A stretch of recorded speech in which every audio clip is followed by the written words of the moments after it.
Coming up on AC 24/7, focusing on a growing immigration problem. President Biden's trip to the southern U.S. border as he prepares to meet with the leaders of Canada and Mexico. And a miracle start for the Buffalo Bills as the NFL shows support for Damar Hamlin's recovery. Plus, we'll tell you how and why childhood obesity guidelines are changing for the first time in over a decade.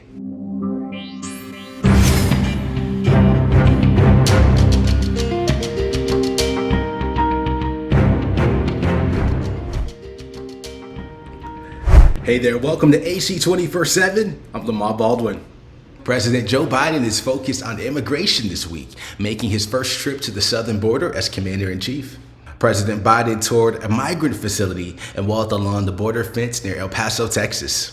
Texas Governor Greg Abbott was on hand to greet the president. Biden promising more support to deal with the growing number of migrants. The president also tweeted he wants to expand the legal pathways for migrants seeking asylum, but put a limit on legal immigration. From Texas, President Biden traveled south to Mexico, where he's meeting with the leaders of Mexico and Canada for a North America Leaders Summit. Immigration is amongst the items on the agenda. The number of migrants crossing the U.S.-Mexican border has risen dramatically during Biden's first 2 years in office. There were more than 2.3 million stops last year. The administration is reluctant to take measures that would resemble those of the previous administration. The Biden administration will turn away tens of thousands of migrants arriving at the border. At the same time, 30,000 migrants per month will get a chance to come to the U.S. legal if they travel by plane, get a sponsor, and pass background checks. The Advocate Channel's Rafael Romo is on the border where the migrants are risking their lives. They know their dream is across the river, but all they can do is wait. Some sit on the Mexican side looking north. The lucky ones have tents or find space in a shelter.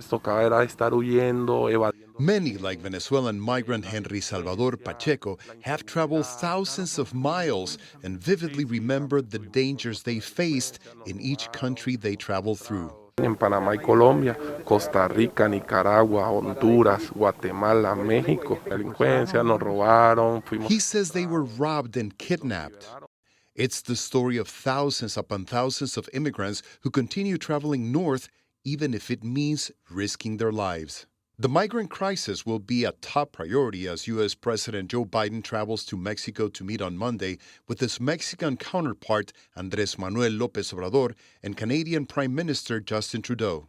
Biden announced Thursday he is expanding a program to accept up to 30,000 migrants per month from Cuba, Haiti, Nicaragua, and Venezuela, along with a plan to expel just as many citizens from those countries who try to cross the border illegally. Look, we should all recognize that as long as America is the land of freedom and opportunity, people are going to try to come here. And that's what many of our ancestors did. And it's no surprise that it's happening again today.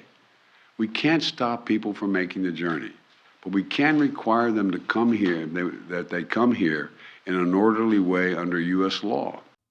Immigration remains a political hot potato in the United States.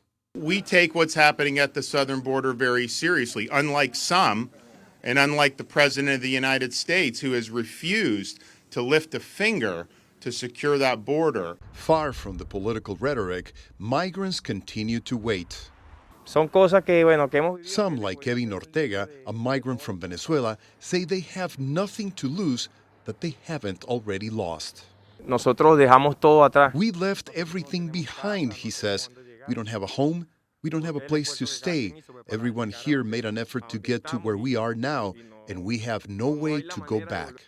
Nearly 2.4 million immigrants were apprehended as they tried to enter the U.S. southern border in the fiscal year that ended in September, according to U.S. Customs and Border Protection. It remains to be seen if these three heads of state can find any solution to stem the tide. Rafael Romo, CNN Atlanta. In Brazil, the government is cracking down after prosecutors stormed government buildings in the capital. The pro-Bolsonaro supporters broke into at least three institutions, including the presidential palace. The pro-Bolsonaro supporters broke into at least three government institutions, including the presidential palace. The Advocate Channel Brazil reporter Ruda Moreira has more from the capital. the supporters of former Brazilian President Jair Bolsonaro broke into the Congressional Building, the Supreme Court, and the Presidential Palace here at the capital Brasilia this Sunday. Police has made hundreds of arrests since then and cleared the massive crowds from government buildings. But the protesters left a trail of destruction and vandalism. At the Planalto Palace, there are broken windows, a lot of furniture overturned, and offices in disarray. Inside the Brazilian Congress building, the floor was flooded by the sprinkler system activated after an attempt to set fire on the carpet. At the Supreme Court, the ministers' chairs were cracked. At a press conference, Brazilian President Luiz Inácio Lula da Silva called the protesters fascists and said they will be found and punished. The breaches come about a week after the inauguration of President Lula, who defeated Bolsonaro in a runoff election on October 30. This Sunday night, Bolsonaro said on Twitter that peaceful demonstrations are part of democracy. However, depredations and invasions of public buildings escape the rule. Rudá Moreira, CNN Brasil, Brasília. A week after NFL star Damar Hamlin collapsed on the field in a cardiac arrest, the Buffalo Bills have returned to the field Sunday. Doctors say the 24-year-old has made remarkable improvement, and he was watching from his hospital bed as his teammates pay tribute. The Advocate Channel's Gloria Pazimo has details. Hey, they always say don't play for the name on the back, you play for the name on the front. Pretty special to play for that number on the front too. All right, go get one done. 1, 2, 3, 1, 2, 3. The Buffalo Bills back on the field Sunday, honoring Damar Hamlin and the medical staff who helped save his life. Please rise and show your support as only Bills Mafia can. It has been a remarkable recovery for Hamlin, who collapsed Monday night after suffering cardiac arrest. Since the terrifying ordeal, Hamlin is now breathing on his own. Doctors say the player's neurological function is intact, but he remains in critical condition. On Friday, Hamlin surprised the team with a FaceTime call. It was a little bit hard to hear, but he, as you'd imagine, he said, I love you, boys. Sunday, Hamlin posted a heartfelt message on social media saying, "It's game day, and there is nothing I want more than to be running out that tunnel with my brothers." Bills quarterback Josh Allen, along with several other players, entered the stadium wearing shirts with the number 3 in a show of love and support for their teammate. Outside the Buffalo Bills Stadium in Orchard Park, a celebration where team rivalry gave way to the unifying power of sports. No matter what team you're with, we love each other. Yes, we do. We came together as a whole. Yep. And that's what mattered. I'm Gloria Pasmino reporting. For the first time in 15 years, there are new guidelines for treating children with obesity. The American Academy of Pediatrics published says the goal is to help families make changes to a more sustainable lifestyle with a focus on behavior therapy.